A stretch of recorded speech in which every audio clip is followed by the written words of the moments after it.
Question number 3 देखिए क्या कहता है। क्वेश्चन नंबर 3 कहता है मदन मोहन मालवीय को महामना की पदवी किसने दिया था? तो ये दिए थे, कौन दिए थे? तो महात्मा गांधी जी, आदरणीय महात्मा गांधी जी दिए थे। ऑप्शन नंबर 3 देखिए सही हो जाएगा। देखिए और इसके बारे में थोड़ा समझिए। देखिए मदन मोहन मालवीय जी जो हैं भारत के पहले और अंतिम व्यक्ति थे जिन्हें यह खिताब मिला था। और आपको पूछेगा कि महामना का अर्थ क्या होता है? महामना का अर्थ, तो महामना का अर्थ होता है सबसे अधिक सम्मानित। चलिए ये पहले और अंतिम ही व्यक्ति थे, ये सब बात आप ध्यान रखिएगा। चलिए आगे बढ़ते हैं हम लोग क्वेश्चन नंबर 4 की ओर। कहता है यूएस हाउस ऑफ रिप्रेजेंटेटिव में सीनेटर के रूप में प्रवेश करने वाला पहला हिंदू अमेरिकन कौन थे? तो 4 का देखिए, तो 4 का हो जाएगा ऑप्शन 4 तुलसी गनवार्ड। कौन थे? तुलसी गनवार्ड। आप लोग ध्यान रखिएगा।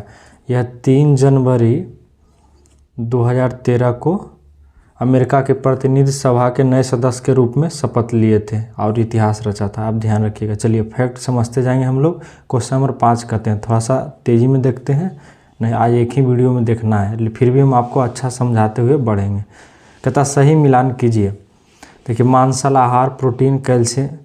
मांसल आहार किस में होता है? कैल्शियम और प्रोटीन में। मत्स्य में मंडा और विटामिन। दूध में रेशा खनिज।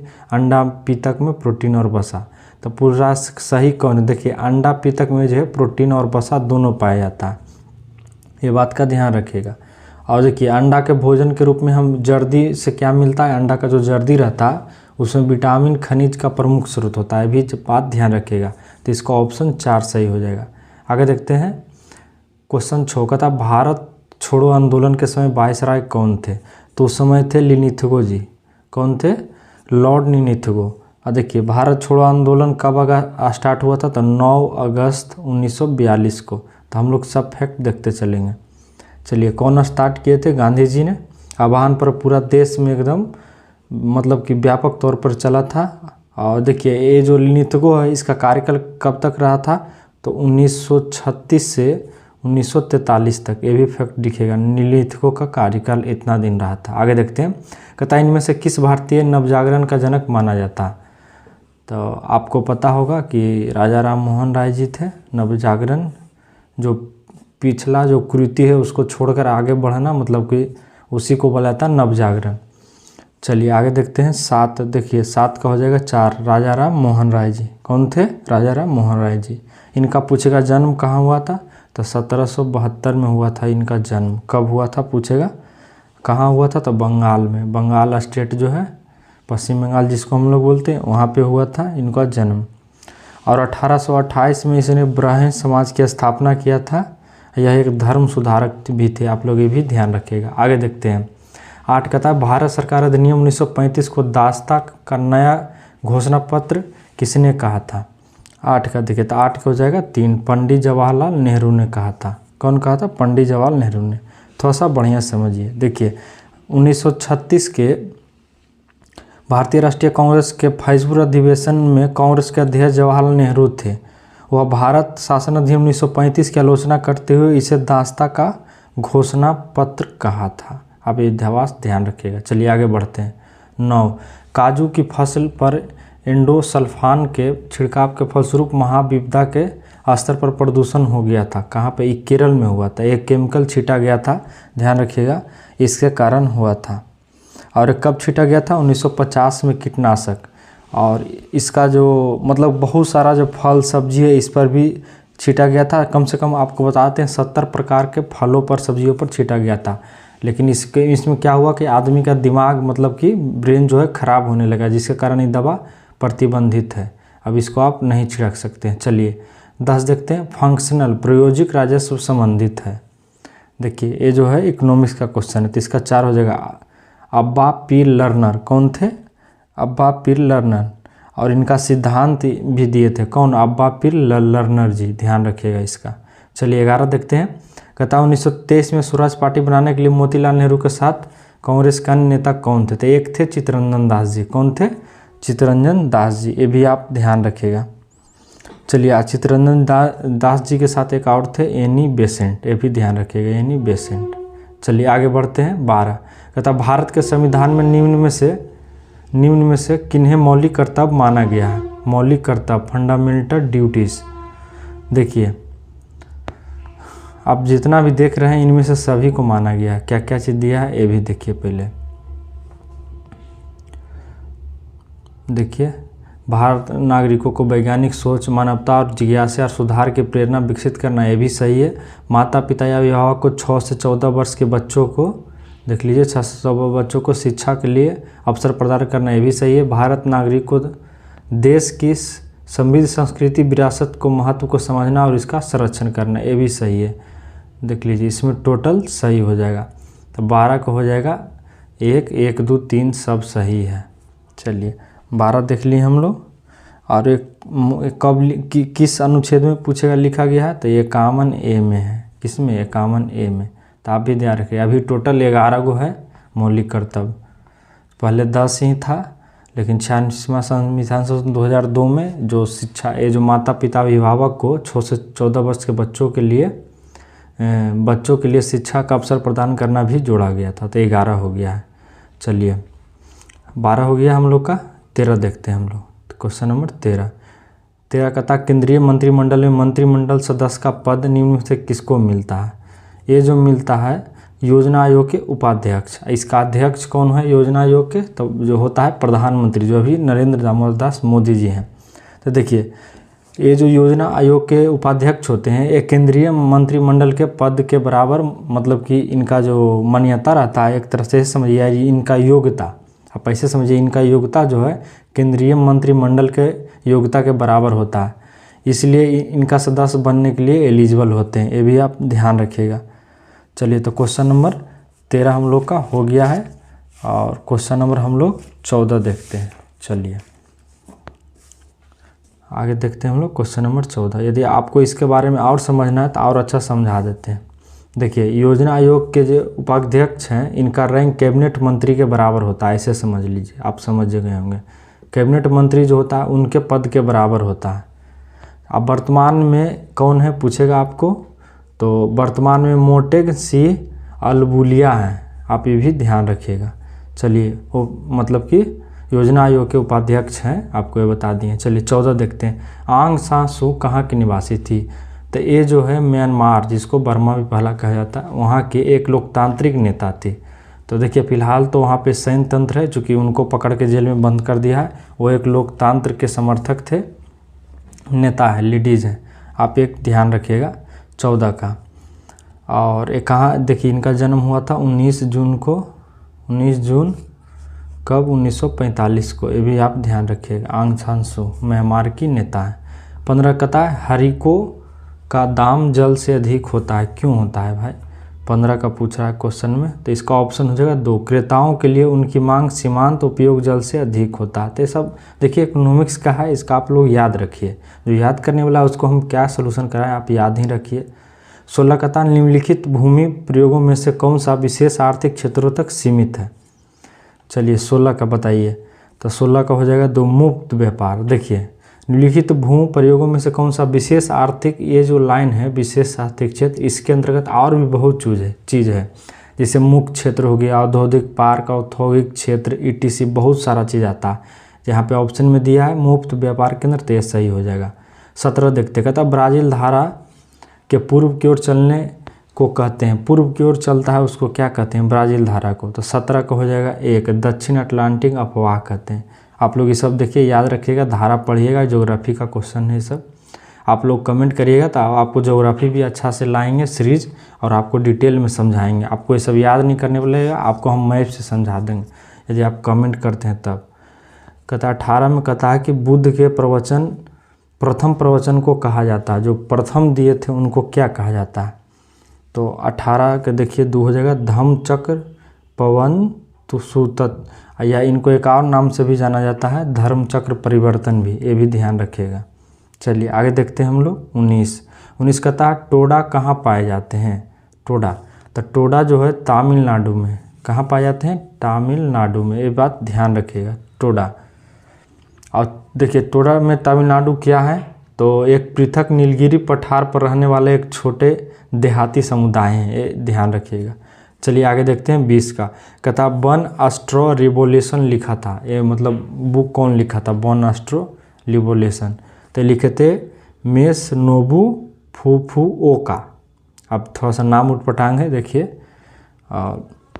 इन्हीं ने पुस्तक लिखा था। किस पे आधारित था, यह प्राकृतिक खेती पर आधारित था यह पुस्तक, और जैविक खेती को बढ़ावा देता था, और इसके साथ ही प्राकृतिक भोजन, जीवन शैली इत्यादि के आंदोलन में ये काफ़ी मददगार रहा। आप ये भी ध्यान रखिएगा। 21 का था भाई सोशलिज्म पुस्तक किसने लिखा, भाई सोशलिज्म।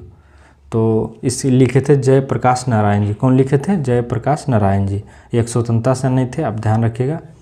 और देखिए 1921 का हो जाएगा 4। 1932 में किए थे। कब लिखे थे, 1932 में। और इन्होंने क्या किया, ये एक समाजवादी थे, आपको बता देते हैं। चलिए आगे देखते हैं, ध्यान रखिएगा। 1932 में लिखे थे। कब लिखे थे, 1932 में, आप ध्यान रखिएगा। चलिए आगे बढ़ते हैं। आगे हो जाएगा 22 का था शरीर का तापमान सहसा कम होने के कारण, ध्यान दीजिएगा, शरीर का तापमान सहसा कम होने के कारण शरीर से अधिक ताप की हानि, फलस्वरूप अल्प ताप होता है। क्वेश्चन देखिए ऐसा बोल रहा है, थोड़ा सा इसमें लैंग्वेज का फॉल्ट लग रहा है, तो फिर भी समझिए। इसका 22 को हो जाएगा 2, मानवों को। कौन हो जाएगा, मानवों को, ध्यान रखिएगा। तो इसका था राष्ट्रपति के पद की रिक्तियाँ अवश्य भरनी चाहिए। देखिए यदि राष्ट्रपति की रिक्ति खाली होता है तो उसे 6 महीना के अंदर भरा जाना चाहिए। कौन पूछेगा, कौन अनुच्छेद के अनुसार, तो अनुच्छेद 62 के अनुसार। देखिए इसका एक ट्रिक याद रखिएगा। पकानी कोका दुयो दशम प से होता है राष्ट्रपति का पद। इसी तरह आप लोग मिला दीजिएगा, क से कार्यकाल, पकानी कोका, इसी तरह से। चलिए आगे देखते हैं 24 कहता है अनिवासी भारतीय यानी NRI, जिसको हम लोग NRI बोलते हैं, नॉन रेसिडेंस इंडियन, जो 6 महीना के बाहर, मतलब 6 महीना देश से बाहर रहता है, पढ़ाई या बिजनेस या मतलब नौकरी करने के लिए देश से बाहर चला जाता है, उसको NRI बोलते हैं, नॉन रेसिडेंस इंडियन। उनकी सदस्यता बनी रहती है, हालांकि उनकी सदस्यता जाती नहीं है, ये भी ध्यान रखिए। कब मनाया जाता है, तो ये मनाया जाता है 9 जनवरी को। क्यों मनाया जाता है, इसी दिन 1915 में महात्मा गांधी जी साउथ अफ्रीका से वापस लौटे थे, उन्हीं के याद में मनाया जाता है। आप लोग ये भी ध्यान रखिएगा। 25 देखिएगा था मदन मोहन मालवीय ने हिंदुस्तान टाइम की अर्थव्यवस्था के लिए लिखित में से किस बैंक से ऋण लिया था, आपको ये पूछ रहा है।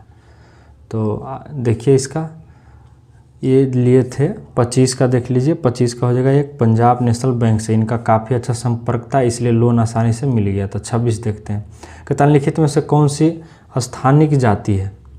स्थानिक जाति बोले तो ये है हॉर्नबिल धनेश। देखिए पहले भी बहुत बार क्वेश्चन आ चुका है, तो आप लोग यदि रेगुलर रहते हैं मेरे साथ तो आपको ये सब क्वेश्चन आसानी से पकड़ा जाएगा। तो 26 के बारे में समझिए। ग्रे हॉर्नबिल दक्षिण भारत में पश्चिमी घाट पर पाया जाता है। कौन पे, पश्चिमी घाट पर, वेस्टर्न घाट पर, ये ध्यान रखिएगा। और कहाँ पाया जाता है, तो घने जंगलों में, घने जंगल, और जहाँ कॉफ़ी का बागान है, रबर का बागान है, वहाँ पे पाया जाता है हॉर्नबिल। ये पहले भी सोल्यूशन करा चुके हैं। 27 देखिए, चाहले मुझे आपको मत मिला या नहीं, मैंने आपको सुना है, मैंने आपसे सीखा है, आपसे मुझे बेहतर राष्ट्रपति बनाया। एक किसने लाइन बोला था, तो बराक ओबामा जी, जब वो लगातार 2 बार राष्ट्रपति बने थे, तब ये अपने जनता में जोश भरने के लिए बोले थे राष्ट्रवादी भावनाओं को। 28 देखते हैं, वह कौन सा राज्य है जिसकी उत्तर प्रदेश का सीमा साझा नहीं करता था, पंजाब। और देखिए सर्वाधिक राज्य सीमा साझा करने वाला राज्य भी, मतलब सर्वाधिक राज्यों के साथ सीमा साझा करने वाला राज्य भी उत्तर प्रदेश है, और ये पंजाब के साथ साझा नहीं करता है। ये टेटोर लगभग 8 राज्यों से सीमा साझा करता है, ये बात ध्यान रखिएगा। 29 का था कर्क रेखा कहाँ से होकर नहीं गुजरती है, तो देखिए राजस्थान से गुजरती है, छत्तीसगढ़, त्रिपुरा, उड़ीसा से नहीं गुजरती है, और टोटल 8 राज्यों से होकर गुजरती है। तो आपको पूछ सकता है कि कौन कौन हो जाएगा, टोटल 8 राज्य, ये भी आपको पूछ सकता है। तो 29 का देख लीजिए, बताते हैं। देखिए सबसे पहले आता है गुजरात, GJ गुजरात आपको लिख देते हैं, राजस्थान RJ, MP मध्य प्रदेश, छत्तीसगढ़ बोल देते हैं छत्तीसगढ़, झारखंड, वेस्ट बंगाल, त्रिपुरा, मिजोरम, टोटल 8 राज्यों से होकर गुजरता है। आप ये बात ध्यान रखिएगा। चलिए आगे देखते हैं। कर्क रेखा हो गया। 30 का बकिंघम पैलेस कहाँ है? बकिंघम पैलेस तो ये स्थित है लंदन में। कहाँ? लंदन में। पहले के जो ब्रिटिश राजा महाराजा थे इसी पैलेस में रहते थे, ध्यान रखिएगा। 31 का बिहार में इंदिरा गांधी आयुर्वेदिक संस्थान जिसे मेडिकल कॉलेज का दर्जा देने का निर्णय लिया गया है, कहाँ स्थित है? तो ये IGMS देखिएगा पटना में स्थित है। कहाँ? पटना में, ध्यान रखिएगा। 32 का है लोकनायक के नाम से किसे जाना जाता है? लोकनायक जयप्रकाश नारायण। देखिए आप नारा भी सुने होंगे, इनको जाना जाता है। पटना में इनके नाम पर एयरपोर्ट भी है, जयप्रकाश नारायण एयरपोर्ट। तो 32 का हो जाएगा कितना? 3। ये भी ध्यान रखिएगा। और इन्होंने सबने अवज्ञा आंदोलन 1942 में भारत छोड़ो आंदोलन में मुख्य भूमिका निभाए थे। देखिए युवकों को छापामार युद्ध करने के लिए शिक्षा दिए थे और नेपाल में आज़ाद दस्ता का भी गठन किए थे। कौन? अंग्रेज से लड़ने के लिए जयप्रकाश नारायण जी। ये सब फैक्ट याद रखिएगा, ये सब बोल देते हैं ताकि तेजी में बोला जाए, आपका टाइम ज़्यादा ना लगे। 33 का पूर्व में विस्तारित वह कौन सी पर्वतीय श्रेणी है जो भारत और म्यांमार के बीच और भारत बांग्लादेश के बीच में स्थित है? तो 33 का देखिए, 33 का हो जाएगा 4। इनमें से सभी जितना आप देख रहे हैं सभी स्थित है। 34 देखते हैं। भारत के सबसे बड़ी खारे पानी की झील चिल्का झील है, यानी इनमें किस राज्य में है? आपको पता है ये उड़ीसा में स्थित है। कहाँ स्थित है? उड़ीसा में। तो उड़ीसा इसका हो जाएगा। देखिए 35 देखिए कहता है राजगीर के गृहघूट पर्वत पर मगध के किस शासक ने भगवान बुद्ध धर्म से दीक्षित किया था? तो ये लिए थे बिंबिसार जी। कौन? बिंबिसार। चलिए 36 का था निम्न में से कौन सी तटीय पट्टी पश्चिमी घाट के समानांतर नहीं है? तो ये हो जाएगा, देख लीजिए 36 का बी हो जाएगा, कोरोमंडल। कौन हो जाएगा? कोरोमंडल। तो ये बात क्या आप ध्यान रखिएगा। 36 का हो जाएगा बी, कोरोमंडल तट। चलिए 37 में हम लोग आ जाते हैं। 37 कहता है वह नदी जो कोरोमंडल तट पर डेल्टा का निर्माण नहीं करता है, तो हो जाएगा नर्मदा। कौन हो जाएगा? नर्मदा। तो 37 के हो जाएगा 4, नर्मदा नदी। पूछेगा नर्मदा नदी कहाँ से निकलता है? तो अमरकंट पहाड़ी से। कहाँ से? अमरकंट पहाड़ी से निकलता है और अरब सागर में जाकर गिर जाता है, मतलब उसका अंतिम हो जाता है। 38 में कहता है इनमें से कौन सा भारत का जैव रिजर्व नहीं है? तो जैव रिजर्व देखिए दिबांग है, मन्नार की खाड़ी है, मानस भी है, कोंकण नहीं है। ये जैव रिजर्व नहीं है। इसके बारे में थोड़ा सा समझिए। देखिए भारत में अभी 18 जैव रिजर्व है, ध्यान रखिएगा। मानस देख लीजिएगा, मानस 1979 में, कब? 1989 में, माफ़ कीजिएगा, 1989 में स्थापना किया गया था मानस का। और देखिए दिबांग अरुणाचल प्रदेश में स्थित है और ये जो है 1998 में स्थापित किया गया था। कब? 1998 में, ध्यान रखिएगा।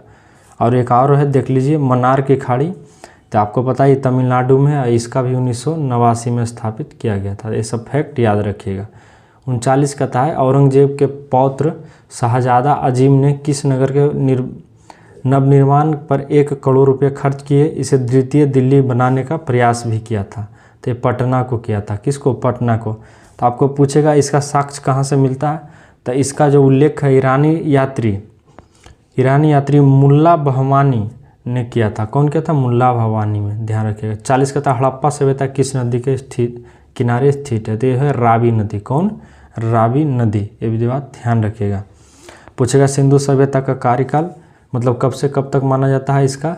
तो 2600 से लेकर के 2000 से 1900। चलिए आगे बढ़ते हैं हम लोग। 41 का था हिमालय का कौन सा शिखर भारत के अंतर्गत आता है? हिमालय का कौन सा शिखर? तो कंचनजंगा। कौन आता है? कंचनजंगा। पूछेगा कंचनजंगा कहाँ स्थित है? तो सिक्किम और नेपाल के सीमा पे। कहाँ पे? सिक्किम और नेपाल सीमा पर स्थित है, ध्यान रखिएगा। सिक्किम नेपाल सीमा पे।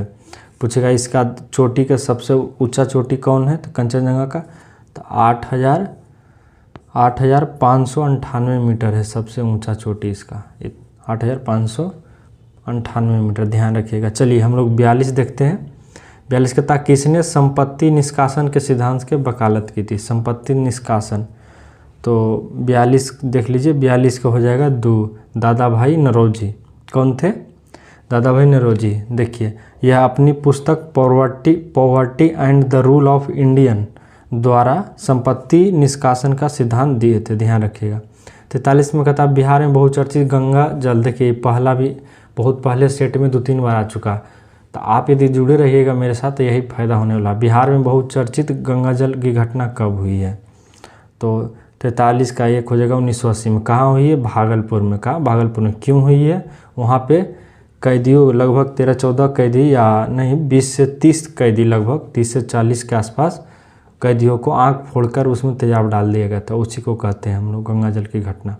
44 देखिए क्या कहता है। 44 कहता है भारत में जब पहली भारतीय रेलगाड़ी सेवा आरंभ हुआ था तो भारत के गवर्नर जनरल कौन था? तो आपको पता होगा लॉर्ड डलहौजी जी। कौन? लॉर्ड डलहौजी जी। कब चालू हुआ था? 1853 में पहली रेलगाड़ी। कहाँ? मुंबई से ठाणे के बीच में। तो ये सब देखिए फैक्ट जितना बोलते हैं आप लोग ध्यान रखिए। 16 अप्रैल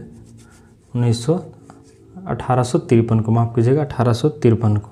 चलिए आगे देखते हैं। क्वेश्चन नंबर 45 का था भारतीय राष्ट्रीय कांग्रेस की स्थापना वर्ष 1885 कब हुआ था? 1885।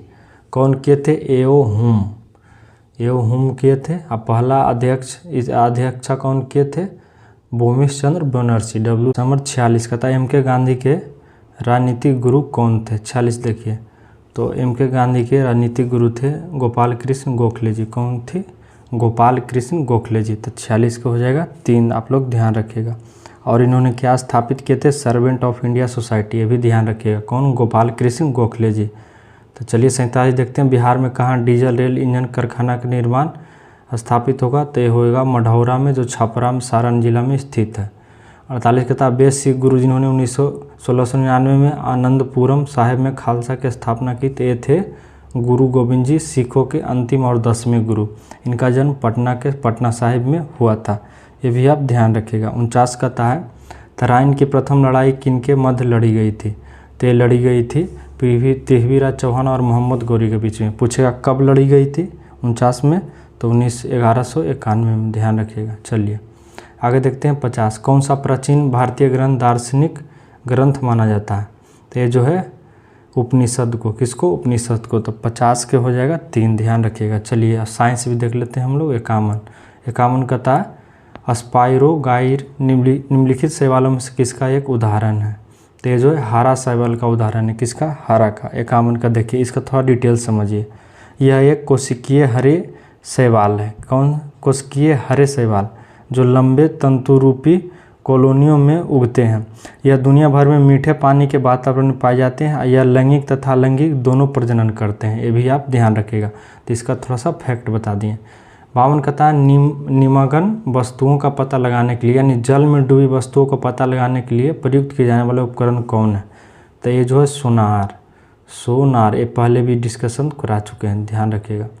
53 कहता है एक इमारत में ईंट जीवों में, देखिए कोशिका, जिस तरह एक एक ईंट मिल करके दीवार घर बना देता है, उसी तरह एक एक कोशिका मिलकर एक शरीर का निर्माण कर देता है, ये भी आप ध्यान रखिएगा। 54 कहता है वे पदार्थ जो चुंबक से कम प्रतिकर्षित होते हैं क्या कहलाता है? देखिए इसमें जिस दोनों में सोल्यूशन रहेगा करवा देंगे सोल्यूशन, और जिसमें स्टैटिक टाइप का रहेगा उसमें क्या सोल्यूशन कराएंगे आप ही बताइए। वे पदार्थ जो चुंबक से कम प्रतिकर्षित होते हैं उन्हें क्या कहते हैं? तो उन्हें कहते हैं प्रतिचुंबकीय पदार्थ। कौन कहते हैं? प्रतिचुंबकीय। तो 54 का देख लीजिए, 54 का हो जाएगा 4, ऑप्शन 4। 55 देखिए, यदि कोशिका को किसी बिलियन में रखा जाता है तथा निबल प्रभाव यह है कि कोशिका फूलने लगता है तब वह बिलियन होता है, माने क्या होता है? 55। तो देखिए ये सब याद करने वाला क्वेश्चन है, याद कर लीजिएगा। हाइपोटोनिक बिलियन 55 का। 56 देखिए कहता है वह पिंड जो ऊष्मा का अच्छा अवशोषक होता है लिखित में से कौन सा गुण वाला भी होता है? ऊष्मा का अच्छा, जो देखिए जो अच्छा विकिरणक होता है वही अच्छा सुचालक भी होता है, तो ध्यान रखिएगा। 56 का 3 हो जाएगा। 57 कहता है किसी मनुष्य के लिए नदी के जल की अपेक्षा समुद्र के जल में तैरना अधिक सरल क्यों है? कहता देखिए क्योंकि समुद्री जल का घनत्व नदी के जल से घनत्व से अधिक होता है, तो आप उस पर तैर सकते हैं आसानी से। 58 कहता है जल की कठोरता को समता रूप से किससे संदर्भित मापा जाता है? संदर्भ में मापा जाता है जल की कठोरता को। तो जल की कठोरता को कैल्शियम कार्बोनेट के तुल्य माना जाता है। किसका? कैल्शियम कार्बोनेट का, ध्यान रखिएगा। तो 58 का हो जाएगा 1। 59 देखते हैं, कहता अपशिष्टों में नियंत्रित स्थितियों के अंतर्गत जैविक पदार्थों के जैविक अपघटन को कहते हैं, क्या कहते हैं? 59। तो 59 का हो जाएगा 1 कंपोजिट, क्या कहते हैं? कंपोजिट। ये सब याद करने वाला है, आप लोग याद रखिए, जो सोल्यूशन रहेगा उसका बताते चलते हैं। गंदा पानी के उपचार में अवसाद हौज का क्या कार्य है? अवसाद हौज का, ध्यान रखिएगा। तो 60 का देखिए, 60 का हो जाएगा 4 निलंबित ठोस पदार्थों को हटाना, यही इसका काम है। 61 कहता है पानी में लटके हुए कोलाइडिक कण किस प्रक्रिया से हटाए जा सकते हैं? तो ये जो है 61 का हो जाएगा 4 स्कंदन से। किससे? स्कंदन से। इसका बारे में थोड़ा समझिए। देखिए, स्कंदन में कोलाइडिक कण एक साथ मिलकर बड़े कण का निर्माण कर देते हैं जो अंततः द्रव के सतह पर तैरने लगते हैं, ये भी आप ध्यान रखिएगा। तो हो गया कितना? 61। तो 61 के बाद हम लोग आगे बढ़ते हैं। देख लीजिए 62 कहता है पानी से लोहा तथा मैग्नीज किस प्रक्रिया से हटाए जाते हैं? पानी से लोहा और मैग्नीज। तो 62 का हो जाएगा 4 वायु मिश्रण से। किससे? वायु मिश्रण से। 63 कहता है किसी रेडियो सक्रिय पदार्थ का आधा जीवन 4 महीनों का होता है, उसका 3/4 भाग कितने महीने में नष्ट हो सकता है? तो 63 का देखिए, 63 का हो जाएगा 1 8 महीने में। कितने में? ये सब देखिए याद करने वाला क्वेश्चन है, याद रखिए। 64 कहता है एक हाइड्रोजन परमाणु का द्रव्यमान एक इलेक्ट्रॉन के द्रव्यमान का कितना गुना होता है? तो 64 का देखिए, 64 का हो जाएगा 3 1837 गुना, ध्यान रखिएगा। 65 कहता है फलों का मधुर मीठा। देखिए मीठा जो है किसके कारण होता है? फ्रक्टोस। बहुत ज़बरदस्त मीठा होता है। कौन? फ्रक्टोस। ये बात ध्यान रखिएगा। चलिए 66 में आ जाते हैं। 66 कहता है लिखित में से अर्नेस्ट रदरफोर्ड ने कौन से कणों को सोने की पन्नी पर टकराया था? तो अल्फा कण को। किसको? अल्फा कण को टकराकर निम्नलिखित बातें बताई थी कि यदि वो बीचे बीच जाता है तो लौट जाता है, यानी बीच भाग ठोस है, बीच का जो भाग है ठोस है, कुछ भाग तिरछा निकल जाता है, कुछ भाग साफ निकल जाता है, यानी अधिकांश भाग खोखला। इस तरह के उन्होंने निम्नलिखित बातें बोली थी। कौन? अर्नेस्ट रदरफोर्ड जी ने। तो 66 का देखिए, 66 का हो जाएगा 4। आप इस बात ध्यान रखिएगा। 67 क्या कहता है निम्न में कौन कीटहारी पादप है? कीटहारी, ध्यान रखिएगा। तो कीटहारी पादप कौन है बताइए? तो देख लीजिए कीटहारी पादप जो है ऑप्शन नंबर 4 हो जाएगा ड्रोसेरा। कौन हो जाएगा? ड्रोसेरा। ड्रोसेरा जो है देखिए ये मांसाहारी है। कौन सा? मांसाहारी पादप है, यानी पौधा है, मांसाहारी पौधा। ये क्या करता है आपको बताते हैं। कीड़े मकोड़े के खा करके नाइट्रोजन प्राप्त कर लेता है, नाइट्रोजन, ध्यान रखिएगा। कीड़े मकोड़े के खा के, इसलिए इसको मांसाहारी पौधा भी बोलते हैं। 68 कहता है बीज प्रस्तुति किससे नियंत्रित होता है? बीज प्रस्तुति। तो 68 का देखिए, 68 का हो जाएगा 1 एसबीसिस अम्ल से। 69 देखिए कहता है द्विबीज पत्रियों में परागन में होते हैं। परागन में क्या होता, कितना होता है? 3 जनन छिद्र होता है, ध्यान रखिए। कितना? 3 जनन छिद्र। तो 69 का हो जाएगा 2। और द्विपद देखिए जिसका बीज जो है 2 भाग में आसानी से टूट जाता है। जैसे देखिए मटर का आप 2 फट बीज से कर सकते हैं, आम का गुठली, इस तरह से द्विपत्री का अब मटर हो गया, सीम हो गया, ये सब चीज़। चलिए आगे 70 देखते हैं। अमरवेल का कूटा क्या है? तो 70 का देखिए, 70 का हो जाएगा 4 परजीवी है जो दूसरे जीव पर फैल जाता है और उसी पर सहायक होता है। देखिएगा आप, जैसे हो गया बहुत सारा, जैसे देखिए कदुए है वो किसी चीज़ पर चढ़ जाएगा, उसी तरह का होता है। कौन? अमरवेल दूसरे पादप पे चढ़ जाता है। कहता है पादप जल संबंधित में इतना प्रतीक का प्रयोग क्या दर्शाने के लिए किया जाता है? तो 71 का हो जाएगा 2 जल विभव को दर्शाने के लिए ये प्रतीक यूज होता है, ध्यान रखिएगा। 72 देखिए क्या कहता है। 72 देख लीजिए, कहता 4 किग्रा द्रव्यमान वाली किसी वस्तु पर बल लगाने से उसका वेग 5 सेकंड में 15 मीटर से 25 मीटर हो जाता है। तो लगाएगा बल की गणना कीजिए। तो देखिए F बराबर न्यूटन के दूसरे नियम से F बराबर m है। तो हमरा को तो द्रव्यमान पता है लेकिन ए एक्सेलरेशन नहीं पता, तो ये कैसे निकालेंगे? वेग में परिवर्तन 15 से कितना हो गया? 25। तो इसका डिफरेंस हो जाएगा 10 और बटा समय, समय कितना है? 5, तो 5 दूनी 10। देखिए तो m कितना दिया है? 4 और गुने 2 8 हो जाएगा, 8 न्यूटन, ध्यान रखिएगा। 73 कहता सूरज की बाह्यतम परत को कहते हैं कोरोना। क्या कहते हैं? कोरोना, ध्यान रखिएगा। क्रीट कोरोना। ये कब दिखाई देता है? जब सूर्य ग्रहण लगता है, ध्यान रखिएगा। 74 कहता है ओटेक का पूरा फुल फॉर्म बताइए, क्या है ओटेक? तो ओटेक जो है ओजोन थर्मल एनर्जी कन्वर्सन है, कन्वर्सन, ध्यान रखिएगा। 75 कहता है एक निबल कितने बीटों के बराबर होता है? 75, तो 75 को हो जाएगा 2 4 बीटों के, कितना? 4 बीटों के। देखिए तो हम लोग टोटल जीके समाप्त कर चुके हैं, ध्यान रखिएगा। और अब ये जो बचा आप लोग कमेंट कीजिएगा, तो मैथ रीजनिंग का भी कंप्लीट आपको करा देंगे। फिलहाल ये 75 क्वेश्चन समाप्त हुआ, देख लीजिए। किरण पब्लिकेशन का सेट नंबर कितना है? 8 ते समाप्त हुआ। तो आप लोग मेरे साथ जुड़े रहिए, और 100 सब्सक्राइबर पुरने वाला है, तो आप लोग थोड़ा सा शेयर कीजिए और ज़्यादा से ज़्यादा शेयर करिए, ताकि मेरा हौसला अफजाई हो ज़्यादा से ज़्यादा वीडियो बनाने के लिए। चलिए तब तक के लिए धन्यवाद, जय हिंद। इसमें टोटल 30 सेट है, आप देखिए।